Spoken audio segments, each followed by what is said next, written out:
अतिशय सूक्ष्मता आहे।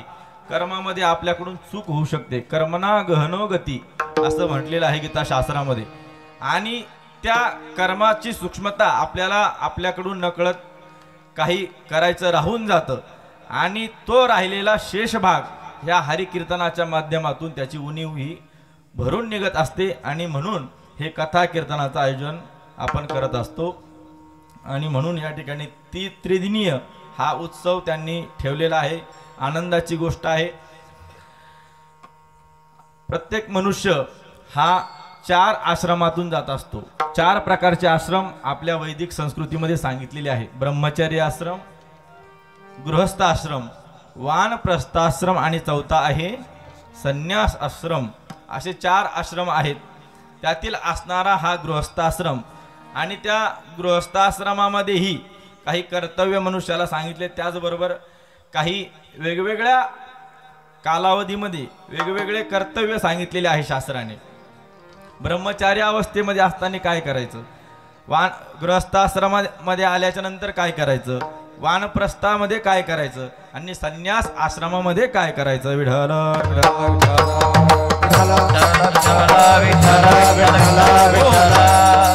महाराज म्हणतात ब्रह्मचर्य आश्रम घोकावे अक्षरे, आश्रमी विचार षटकर्मी।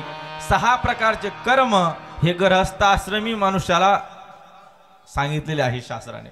मग ते 6 कर्म कोणते, तर ते 6 कर्म असे आहे यजन, याजन, अध्ययन, अध्यापन, दान आणि प्रतिगृह। विठ्ठल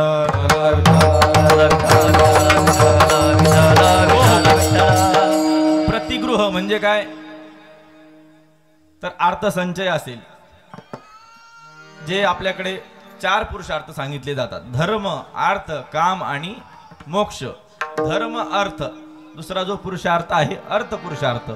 आणि तो अर्थ पुरुषार्थ साधत असताना महाराज आपल्याला ठिकठिकाणी असणार सूचना करतात की तो अर्थार्जन करत असताना मनुष्याने कशा प्रकारे करावी त्याची सुद्धा नियमावली महाराजांनी सांगितलेली आहे। जोडोनी या धन उत्तम व्यवहारी, जोडोनी या धन उत्तम व्यवहारी, जोडोनी या धन उत्तम व्यवहारी, जोडोनी या धन उत्तम व्यवहारी।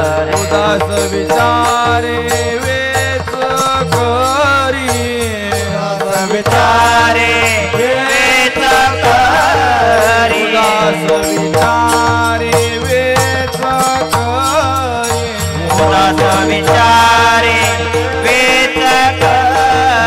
उत्तमाची गती तो एक पावे, उत्तमाची गती तो एक पावे, उत्तमाची गती तो एक पावे, उत्तमाची गती तो एक पावे। जोडोनी आदन उत्तम व्यवहारी, उदास विचारे वेच करी, उदास विचारे वेच करी, उदास विचारे वेच करी। जोडोनी आदन उत्तम व्यवहारी, उदास विचारे वेच करी, उदास विचारे वेच करी, उदास विचारे वेच करी। जोडोनिया धन उत्तम व्यवहारी, उदास विचारे वेच करी। अर्थार्जन करत असताना महाराज सांगतात जोडोनिया धन, धन जोडवा। धन कमवू नका असं कुणीही तुम्हाला सांगणार नाही, पण ते धन कसं कमवा, अनितीने अन्यायाने ते धन कमवू नका। मग कसं, जोडोनिया धन, त्याच्यासाठी कर्म सांगितलं। उत्तम व्यवहारे, व्यवहार करा पण उत्तम करा। विठ्ठल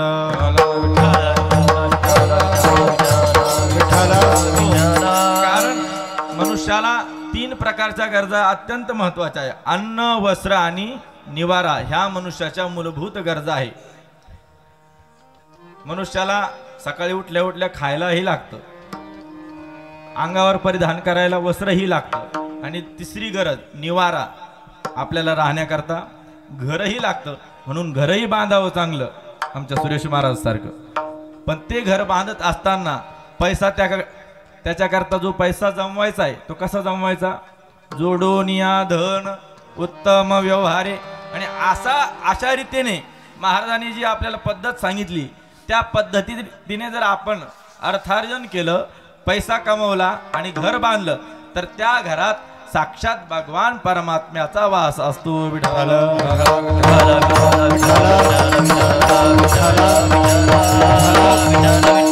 महाराज म्हणतात ना, ऐसा कर घर आवे राम. असं काही आपण घर बांधावं की ज्या घरामध्ये भगवान परमात्मा येऊन राहील. महाराज म्हणतात ना, निरंजनी आम्ही बांधिले घर. आम्ही निरंजनी घर बांधलं आणि अशा असणाऱ्या घरामध्ये भगवान परमात्म्याचा वास असतो. निश्चितच त्यांचं पूर्ण कुटुंबीय हे वारकरी सांप्रदायिक असल्यामुळे आणि ते स्वतः एक उत्कृष्ट प्रकारचे भजनी गायक असल्यामुळे आणि जनतेची नित्य सेवा त्यांची चालू आहे. ही सर्व साऊंड सिस्टीम मंडप ही एकदम आपल्या या परिसरामध्ये त्यांची नावाजलेली सिस्टीम आणि नावाजलेला मंडप आहे. म्हणून त्यांचा सर्व असणारा पैसा हा जोडून या धन उत्तम व्यवहारे या प्रकाराने आहे. म्हणून निश्चितच भगवान परमात्मा त्यांच्या या वास्तूमध्ये आल्याशिवाय राहणार नाही.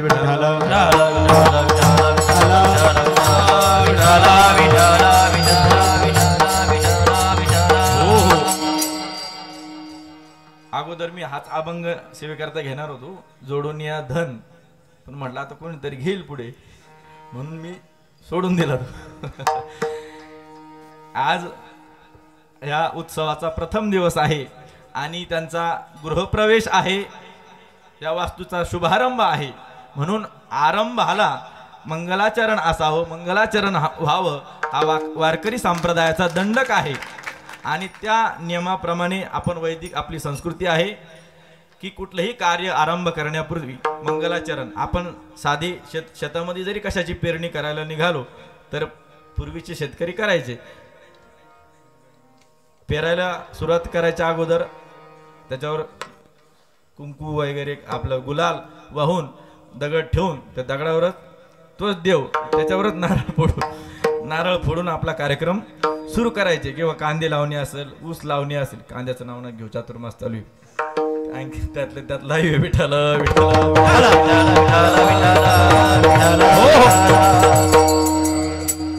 ऊसाची लागवड असेल, सर्वच असणार करताना काय केलं जातं? पूजा केली जाते. म्हणजे काय आहे? हे एक प्रकारचं मंगलाचरण आहे, मंगल आहे. आणि हा जो अभंग आहे, जो आपण अभंग सेवेकरता घेतलेला आहे, तो अभंग मंगलपर मांगलिक असणारा हा अभंग आहे. या अभंगामध्ये तुकाराम महाराज मंगलाचरण साधतात. अनिष्टाची निवृत्ती व्हावी आणि इष्टाची प्राप्ती व्हावी याकरता आपला हा शिष्टांचा संप्रदाय आहे. आणि म्हणून या आपल्या संप्रदायामध्ये मंगलाचरणाचा प्रघात आहे. आपले जे जे काही वडील होऊन गेले पूर्वसुरी, सर्व संत मंडळी, या सर्वांनीच आपल्या जीवनामध्ये मंगलाचरण केलेलं आपल्याला पाहायला मिळतं. मग ज्ञानोबराय, तुकोबराय आदी जे काही सर्व संत आहेत त्या संतांनी आपलं वाङ्मय निर्माण करतेवेळी मंगलाचरण केलेलं आपल्याला ठिकठिकाणी पाहायला मिळतं. ज्ञानेश्वरी काढा, पहिला अध्याय काढा, पहिलीच ओवी आहे, ओम नमो जी आद्या वेद प्रतिपाद्या जय जय स्वसंवेद्या आत्मरूपा. यामध्ये काय आहे? ओम, पहिला शब्द आला ओम. ओम हे काय आहे? ओम श्री अथ स्वस्तिक, हे सर्व मंगलाचे प्रतीक आहेत. ज्या ठिकाणी ओम आहे, अथ आहे. श्रीमद भगवद्गीतेची सुरुवात बघा, श्रीमद भगवद्गीता अथ प्रथमोऽध्यायः धृतराष्ट्र उवाच धर्मक्षेत्रे कुरुक्षेत्रे समवेतायुयुत्सवः मामकाः पांडवाश्चैव किम कुर्वत संजय. अथ श्रीमद भगवद्गीता म्हणजे ओम, अथ, श्री, स्वस्तिक हे जे काही चिन्ह आहेत ते मांगल्याचं प्रतीक आहे, मांगल्याचं द्योतक आहे.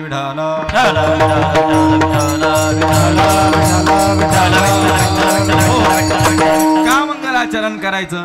तर आपण हाती घेतलेलं जे कार्य आहे ते निर्विघ्नपणे पार पडावं, त्यामध्ये कुठल्याही प्रकारचा प्रतिबंध येऊ नये याकरता मंगलाचरणाची विधी आपल्याला शास्त्र सांगतं.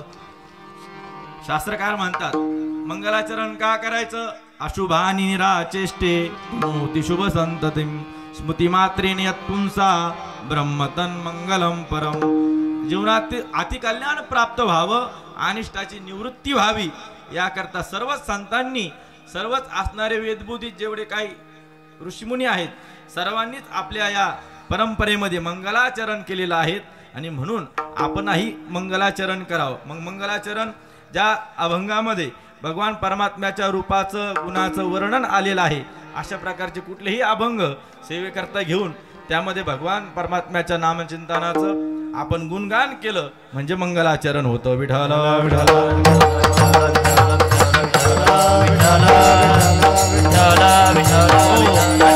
आणि म्हणून त्या नियमाला अनुसरून आज या वास्तूचाही शुभारंभ आहे आणि आपल्या ह्या उत्सवाचाही काय आहे आरंभ आहे. आणि आरंभी मंगल असावं. आरंभी आवडे आदरे आले नाम, आरंभी आवडे आदरे आले नाम, आरंभी आवडे आदरे आले नाम, आरंभी आवडे आदरे आले नाम.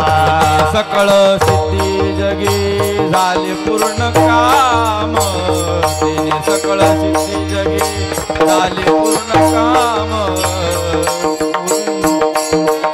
गोविंद गोपाळा राम कृष्ण गोविंद गोपाळा, तिने सकळ सिद्धी झाले पूर्ण काम, तिने सकळ सिद्धी झाले पूर्ण काम. राम कृष्ण गोविंद गोपाळ राम कृष्ण गोविंद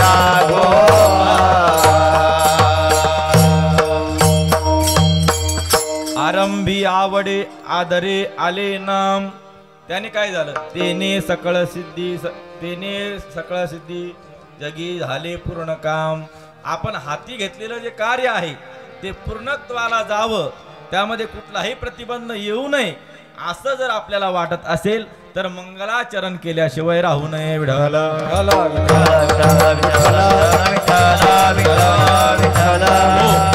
आणि म्हणून हा मांगलिक प्रकरणातील अभंग सेवेकरता या ठिकाणी आज घेतलेला आहे. अभंग असा आहे की सर्वांच्या सुपरिचित आहे, एकदम सोपा अभंग आहे. सोपा अभंग घेण्याचं कारण असं की मला अवघड काही सांगता येत नाही, म्हणून सोपंच आपलं पहिला दिवस असा आहे म्हणून सोपं. तुमची पहिलीच वेळ आहे म्हणजे या सप्त्यामधली. जास्त जड नको कानाला वाटायला, येतील काही शब्द जड, त्याचं काही एवढा लोड घेऊ नका, ते असे मंडपावरून जाऊ दे. म्हणून सोपं असावं म्हणून हा अत्यंत सुपरिचित सर्वांच्या पाठांतरातील असणारा हा अभंग सेवेकरता निवडलेला आहे. असा एकही मनुष्य नसेल की त्याचा हा अभंग पाठ नाही. इथं बसलेल्यापैकी तर मला वाटतं एकाच्याही पाठ नाही हो, पाठ नसेल असं एकही नसेल इथं. म्हणजे हा अभंग इतका प्रसिद्ध आहे की आपल्यापैकी कोणीच हा पुस्तक घेतलं, ग्रंथ घेतला आणि मग पाठ केला असं कोणी नाही. हा अभंग कसा आहे, तोंडपाठ नाही, हा कानपाठ हा अभंग आहे. कानावर पडला आणि पाठ झाला अशा प्रकारचा इतका सोपा आणि इतका सुपरिचित. काय लोकांना काय वाटतं माहिती का महाराज, दादा महाराज हा अभंग घेतला म्हणजे कीर्तन कार्याच्या अगोदर पंचपदीला हा सुंदर ध्यान होत, म्हणजे हा अभंग काय लोकांना जमा करण्याकरता असा काही धार नाही, लोकांना जमा करण्याचा हा अभंग. विठ्ठल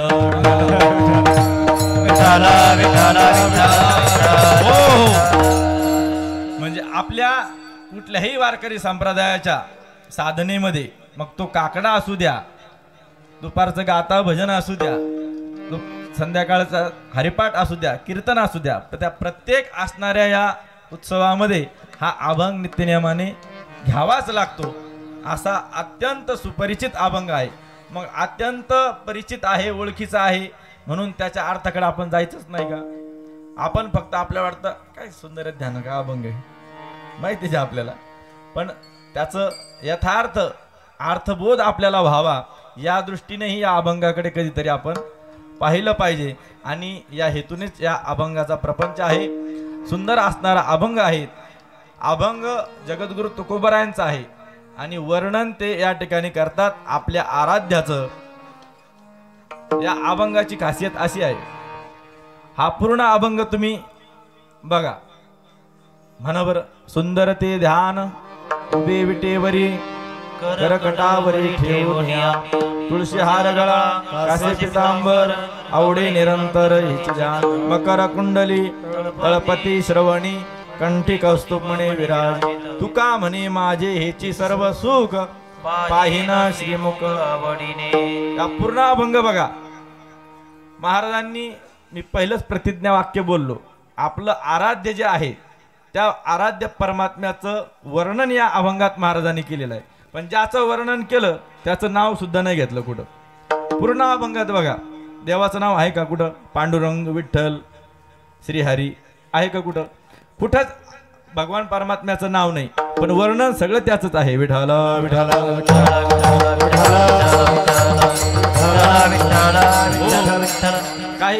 काही ठिकाणी नावच घेतलं पाहिजे असंही नाही. लक्षणावरून सुद्धा आपल्याला काय करता येतं? वस्तूची सिद्धी करता येते, नाही का? नाही प्रतिज्ञा मात्रेण वस्तू सिद्धी किंतु लक्षण प्रमाणाभ्याम. लक्षणावरून सुद्धा वस्तूची सिद्धी केली जाते.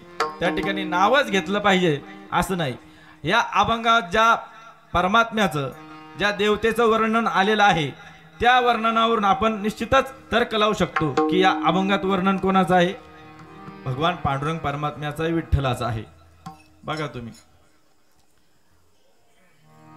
आपल्या आता पूर्वी यायचे, आता नाही येत. सकाळी सकाळी एक मनुष्य येतो पहाटेच, त्याच्या डोक्यावर मोराचा पिसारा असतो. कशाचा? मोराचा पिसारा असतो. मोठा झबला त्यांनी घातलेला असतो. हातात एक टाळ असतो, गळ्यात विना असतो, चिपळ्या, आणि तो भजन करत असतो. कोण असतो बरं तो? वासुदेव. नाव घ्यायची गरज आहे का? वासुदेव. जटाजूट आहे, गंगा जटामधून गंगेचा प्रवाह वाहत आहे. अंगावर व्याघ्रांबर धारण केलेले आहेत. हातात डमरू आहे, एका हातात त्रिशूळ आहे, गळ्यामध्ये सर्प धारण केलेला आहे. कोण आहे बरं ते? भगवान विष्णू. कोण? शिवशंकर. भगवान महादेव. हे आपल्याला सांगावं लागतं का? फक्त त्याचं लक्षण जरी सांगितलं तरी आपण लगेच ओळखून घेतो की ह्या देवतेची काय आहे? वर्णन आहे, स्तुती आहे. म्हणून वर्णन एखाद्या गोष्टीचं नावच घ्यावं असं नाही. लक्षणावरून सुद्धा त्या वस्तूची काय होत असते? सिद्धी होत असते. म्हणून या अभंगात जगद्गुरु तुकोबराय कुठेही भगवान परमात्म्याचं नाव घेत नाही, पण वर्णन हे आपल्या आराध्याचं करतात. विठ्ठल विठ्ठल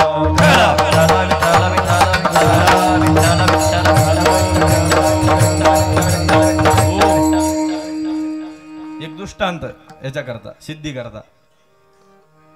एक गावात एक मनुष्य होता, एक माणूस होता. तो मूर्ख होता. कसा होता महाराज? मूर्ख होता. त्याला त्याच्या घरातले सगळे मूर्ख म्हणायचे. घरातले म्हणायचे पण बाहेर गावचे सुद्धा, गावातले सुद्धा काय म्हणायचे? मूर्ख म्हणायचे. कारण तो मूर्खच होता ना. मूर्ख का बरं होता? त्याचं सगळं कर्म, त्याचं सगळं कृत्य हे मूर्खासारखं होतं, म्हणून तो मूर्ख होता. असा असणारा तो मूर्ख. त्याने विचार केला, आपल्याला घरातले तर म्हणतातच मूर्ख, पण आता गावातली सुद्धा काय म्हणायला लागली? मूर्ख. आता या गावातच राहणं नको. घरात तर नाहीत, पण गावात सुद्धा राहणं नको. म्हणून तो गाव सोडून निघाला. कुठं? दुसऱ्या गावाला निघाला. सकाळीच निघाला. दुपारची वेळ झाली. 10-15 किलोमीटर आला असेल. एका गावामध्ये काही स्त्रिया काय करत होत्या? आडावर पाणी भरत होत्या. पूर्वीचा काळ. ह्या महाशयाने काय केलं? तिथं बाजूलाच बसला, बाहेर दिशेला शौचालय, आणि त्या ज्या महिला तिथं हे करत होत्या, पाणी भरत होत्या, तिथंच येऊन बसला. कशाला? ते धुण्या करता. कोण? हा मूर्ख. मग त्या बाया त्याला म्हणायला लागल्या, काय रे ए मूर्खा, मूर्खा, तो लगेच डचकून त्या माऊलीकडे गेला. म्हणे का हो मावशी तुम्ही कुठल्या? मी इथलेच म्हणे. कुठले काय? मग तुमचे आमच्या गावात काही कोणी पाहुणे आहे का? तो तिला विचारतो बरं का त्या बाईला. ते म्हणजे तुझं गावच मला माहित नाही, मग पाहुण्याचा काय विषय? मग तुझे पाहुणे आमच्या गावात नाही, तू आमच्या गावची नाही, मग तुला माहिती कसं झालं मी मूर्ख आहे म्हणून?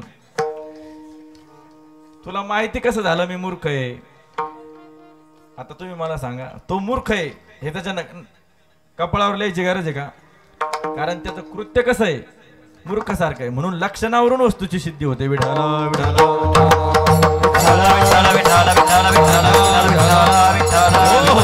तसं सर्व लक्षण या अभंगातील महाराज जे काही लक्षणं सांगतात, सुंदर ते ध्यान उभे विठ, जे जे वर्णन आहे ते सगळं भगवान परमात्म्याचं आहे, पांडुरंगाचं आहे. आणि त्या पांडुरंगाचं वर्णन महाराज या अभंगात करतात. महाराज म्हणतात सुंदर ते ध्यान उभे विटेवरी करकटावरी ठेवून या. आता या अभंगाकडे जर आपण बघितलं तर महाराज म्हणतात सुंदर ते ध्यान, परमात्मा कसा आहे? सुंदर आहे. सुंदर ते ध्यान उभे विटेवरी. आता तुम्हाला शंका वाटेल की महाराज म्हणतात सुंदर, कोणत्या निकषाद्वारे महाराजांनी हा तर्क लावला की भगवान परमात्मा सुंदर आहे, त्याचं ध्यान सुंदर आहे? कोणत्या अवच्छेदकाने तो सुंदर आहे? कोणत्या अवच्छेदकाने महाराजांना हा परमात्मा सुंदर वाटतो? कारण त्या परमात्म्याकडे जर पाहिलं तर तो कसा आहे? काळा आहे. तुमच्याकडे म्हणतात का काळ्या माणसाला सुंदर? म्हणतात का? सुंदरतेची संकल्पना काय आहे तुमच्याकडं? काळ्या माणसाला सुंदर म्हणतात का? गोरा गोमटा चांगला नाका डोळात असलं त्याला काय म्हणतात? सुंदर म्हणतात. मग जर आपण या परमात्म्याचं जर वर्णन पाहिलं तर हा काळा आहे. काळा किती काळा आहे? एकदम काळा आहे, अनादी काळा आहे. ठाईचा चिकाळा अनादी बहु काळा, म्हणून वेदा साळा लावी लागे माय, लावी लागे माय, म्हणून वेदा साळा लावी लागे माय. ठाईचा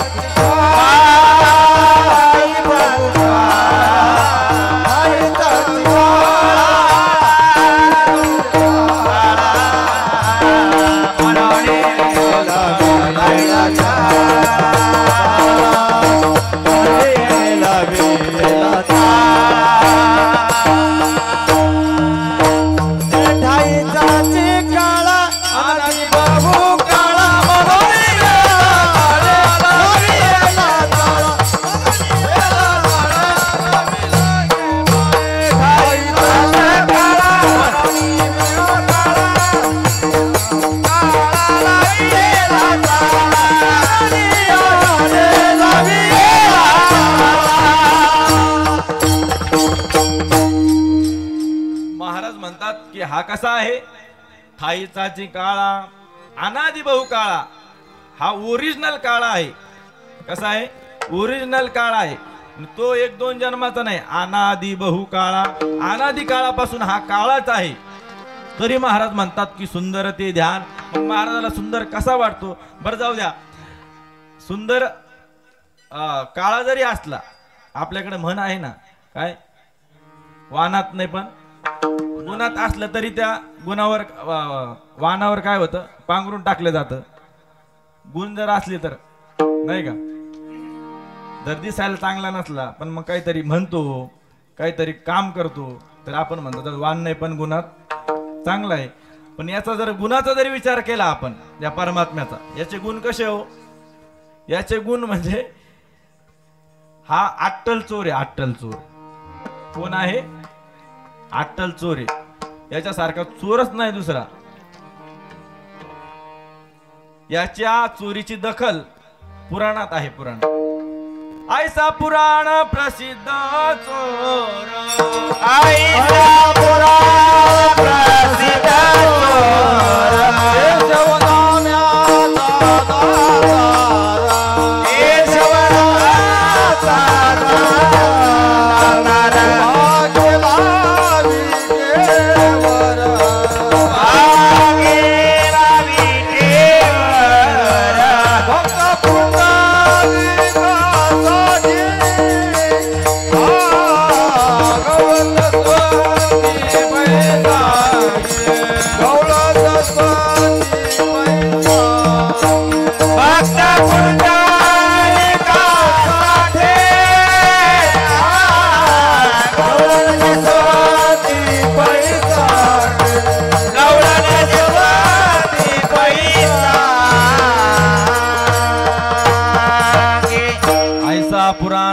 प्रसिद्ध चोर केशव नाम्याचा दातार पंढरपुरी उभा विटेवर भक्त पुंडलिकासाठी याच्या चोरीची दखल पुराणाने घेतली. हा कसा चोर आहे? हा साधा सुद्धा नाही, हा पुराण प्रसिद्ध चोर. ब्रजे वसंतम नवनीत चोरम चोराग्रगण्यम पुरुषं नमामि. हा कसा आहे? अट्टल चोर आहे. म्हणून जनाबाई महाराज सुद्धा याला काय म्हणलं? कोणता चोर धरला? धरिला पंढरीचा चोर, धरिला पंढरीचा चोर, पंढरीचा चोर, धरिला पंढरीचा चोर, धरिला पंढरीचा चोर, त्याला बांधूनिया चोर, धरिला पंढरीचा चोर, त्याला बांधूनिया चोर, धरिला पंढरीचा चोर, धरिला पंढरीचा चोर.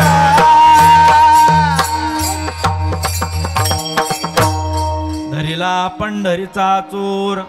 जनाबाई महाराज म्हणतात हे चोर धरला, चोर देव धरला नाही बरं का, चोर धरला. म्हणजे याच्या नावावर शिक्कामोर्तबच आहे. हा कोण आहे? तुझ्या ठिकाणी अवगुण मोठा, चोरी करून भरशी पोटा, ब्रजनारी सुंदराचा वटा. असा असणारा हा भगवान परमात्मा याच्या ठिकाणचा गुण सांगितला. कोण आहे हा? हा चोर आहे. म्हणजे बघा, हा रूपाने सुद्धा दिसायला चांगला नाही, कसा आहे? काळा आहे. आणि याच्या ठिकाणी गुण सुद्धा एकही धडाचं नाही. हा चोर आहे, तरी महाराज या ठिकाणी याला सुंदर का म्हणतात? विठ्ठल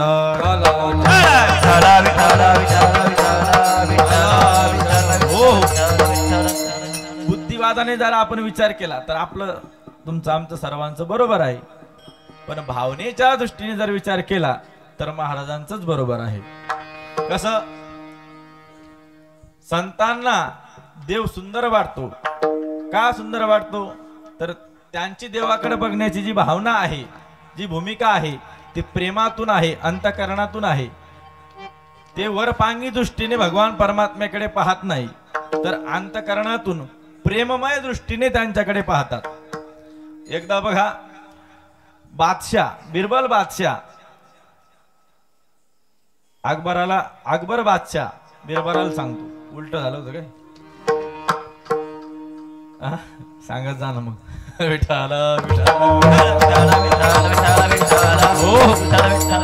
बादशाह कोण होता रे? अकबर होता का बिरबल? काय माहित, तुमचं तुम्ही पाहून घ्या. अकबर बादशाह. आणि बादशाहने दरबारात सांगितलं कोणाला? बिरबलाला. आपल्या राज्यातील एक गोंडस मुलगा तू काय घेऊन ये, माझ्याकडे घेऊन ये. राज्यातील सर्वात सुंदर पोरग उचलून तू काय कर, माझ्याकडे घेऊन ये. असं म्हटल्याच्या नंतर बिरबल गेला आणि त्या राज्यामध्ये असणार अत्यंत बेढब, ढेबऱ्या पोटाचं, शंभऱ्या नाकाचं, चिप्पट डोळ्याचं, ही वैद्य बाबाची भाषा, सुपड्या कानाचं असं असणार पोरग त्या बिरबलाने उचललं. जणू काय त्याच्या अंगावर मोळ्याच्या माशांनी काय केलेलं, घरच केलेलं आहे. असं ते पोरग उचललं आणि राजाच्या समोर आणून ठेवलं. कोणी? बिरबलाने. आणि घ्या म्हणे राजा, आपल्या राज्यातील सर्वात सुंदर मुलगा हा आहे. मग राजा बिरबलाला म्हणायला लागला, बिरबल सकाळी सकाळी लावून तर नाही आला ना तू? तुला याच्यात काय सुंदरपणा दिसतो बरं? कोणत्या अंगाने हे सुंदर आहे?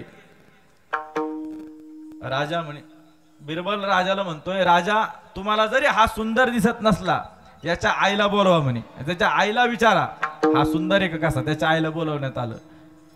म्हणे का ग बाई, हे कोण आहे? ते म्हणे माझा मुलगा आहे. कसा आहे? म्हणजे सुंदर आहे, राजबिंडा आहे, सोन्याचा तुकडा आहे, माझा बछडा आहे, माझा राजा आहे. पाहतो राजा, त्याच्या गंगा जमुना सगळ्या इकडं एकत्र झाल्या आणि त्यांचा त्रिवेणी संगम झाला तिथं.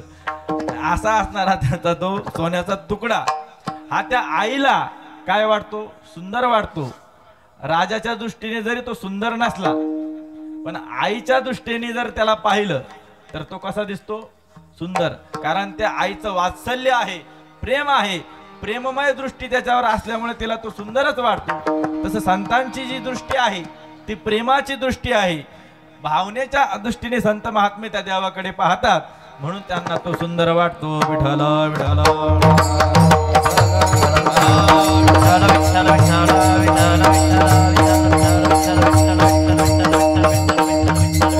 हो हो.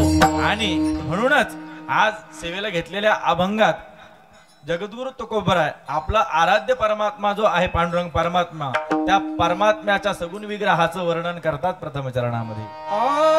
सुंदर ते ध्यान उठे दिठेवर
ते ध्यान उभे विटेवरी करकटावरी ठेवून या. महाराज म्हणतात की तो परमात्मा कसा आहे, सुंदर आहे. जसं मुलाला जर बघायचं असेल तर त्याला आईची दृष्टी असावी लागते, तसं देवाला जर बघायचं झालं तर त्या देवाला बघण्याकरता दृष्टी ही संतांची असावी लागते, भक्ताची असावी लागते. तेव्हा तो देव सुंदर दिसतो. आपण त्याला फक्त वरवर बघतो, पाषाणाची मूर्ती आहे, काळा आहे. आपली यथार्थ त्याला जाणण्याची बुद्धी नाही म्हणून आपल्याला तो सुंदर दिसत नाही. पण तो परमात्मा वास्तविक किती सुंदर आहे त्याच्या सुंदरपणाचं वर्णन जर आपण करायला गेलो तर आपली वाचा त्या ठिकाणी कुंठित होईल. हे चंद्र सूर्य सुद्धा त्याच्या तेजापुढे काय होतात, फिके पडतात. तुझी या निडळी कोटी चंद्र प्रकाश, तुझे या निडळे कोटी चंद्र प्रकाश, तुझी या निडळी कोटी चंद्र प्रकाश, तुझे या निडळे कोटी चंद्र प्रकाश. कमल नयन हास्य वदन कमल नयन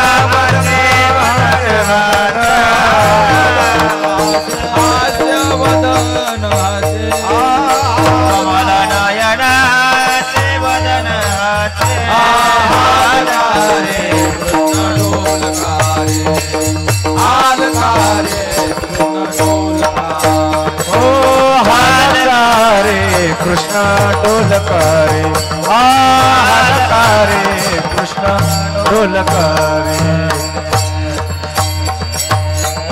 तुझी निडळी कोटी चंद्र सूर्यप्रकाश, चंद्र प्रकाश. कोट्यावधी चंद्र सूर्य जरी आले तरी याच्या तेजाची बरोबरी करू शकत नाही अशी असणारी याची कांती आहे. असा हा परमात्मा सुंदर आहे. ह्या तीनही वरचे जे काही 3 चरण आहे या 3 चरणामध्ये भगवान परमात्म्याचं तटस्थ लक्षण सांगितलेलं आहे बरं का दादा महाराज, आणि शेवटच्या चरणामध्ये स्वरूप लक्षण आहे. आता एवढं अवघड नाही सांगत मी जास्त. तटस्थ लक्षण कशाला म्हणतात आणि स्वरूप लक्षण कशाला म्हणतात. वरचे जे काही 3 चरण आहे त्यामध्ये तटस्थ लक्षणाचा विचार आहे आणि शेवटचं जे चरण आहे त्यामध्ये स्वरूप लक्षण आहे. विठ्ठल विठाला विठाला विठाला विठाला. असा असणारा परमात्मा अत्यंत सुंदर आहे. किती सुंदर आहे हो, की तो परमात्मा जर आपण एकदा जर पाहिला तर त्याला पाहिल्याबरोबर काय होतं, पाहिल्या वेध लावी बैसेची वेजडुनी. त्याच्याकडे जर पाहिलं वेधले वो म्हणतया ये गुणी, वेधले वो म्हणतया ये गुणी, वेधले हो म्हणतया ये गुणी, वेधले हो म्हणतया ये गुणी. जना बारी नावी संबे रुक्मिणी, जना बारी नावी संबे रुक्मिणी, वेदाले ओ मानसयाची गुणी, वेदाले ओ मानसयाची गुणी. वेधले हो म्हणतया ये गुणी, वेधले हो म्हणतया दयाची ये गुणी. वेदाले ओ मानसयाची गुणी, जनबारी नवी संबे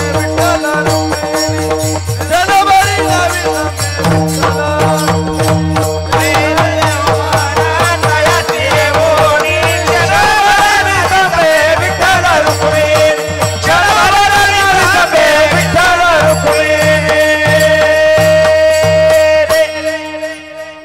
असा असणारा परमात्मा की ज्याच्याकडे पाहिल्याच्या नंतर तो वेध लावतो. सावळे रूपडे चोरटे चित्ताचे, उभे पंढरीचे विटेवरी, सावळे रूपडे चोरटे चित्ताचे. असा असणारा परमात्मा आहे की हा अत्यंत सुंदर आहे आणि जीवाला वेध लावणारा आहे, चित्ताचा हरण करणार आहे. सावळे चित्ता, सावळे रूपडे चोरटे चित्ताचे, आणि हा चित्ताचं आकर्षण करतो. असा असणारा परमात्मा अत्यंत सुंदर आहे. आणि त्याचा भंग कसा आहे, महाराज म्हणतात सुंदर ते ध्यान उभे विटेवरी, तो विटेवर उभा आहे. सुंदर आहे परमात्मा. किती सुंदर आहे तर रामायणात प्रसंग आहे बघा. भगवान परमात्मा वनवासात असताना गौतम ऋषीच्या आश्रमावर येतात आणि आश्रमावर आल्याच्या नंतर तिथं असलेला जो काही शिळारूपी असणाऱ्या त्या अहिल्या माता होता, माता त्या ठिकाणी होत्या. त्या अहिल्या मातेच्या शिळेला भगवान परमात्मा स्पर्श करतात. त्या शिळेची काय होती, स्त्री तयार होती. आणि स्त्री झाल्याच्या नंतर ही सर्व असणारी वार्ता सर्व परिसरामध्ये त्या ठिकाणी पसरती. भगवान परमात्म्याच्या चरणाचा स्पर्श झाल्याच्या नंतर शिळेची काय झाली, स्त्री झाली, बाई झाली. शिळेची काय झाली म्हणजे दगडाची काय झाली, बाई झाली. ही सर्व वार्ता आसपासच्या परिसरात पसरली. आणि मग असं ऐकल्याच्या नंतर भगवान परमात्म्याच्या पायाचा स्पर्श झाला की काय होतं, दगडाची बाई होती. अशी वार्ता सगळं जंगलात त्या ठिकाणी पसरली. त्या जंगलामध्ये वनामध्ये खूप साधू होते, तपश्चर्या करणारे. कोण साधू, बर का, साधू. आणि ते साधू, त्या साधूंनाही वाटलं की आपणही एक एक दगड घेऊन जाऊ. कशाला, भगवान परमात्म्याच्या चरणाचा सगळा स्पर्श करून घेऊ, यांच्या एक एक काय करून घेऊ, आपल्याला स्त्रिया तयार करून घेऊ.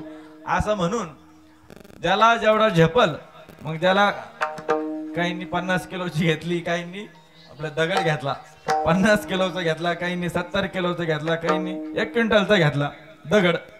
कशा करता?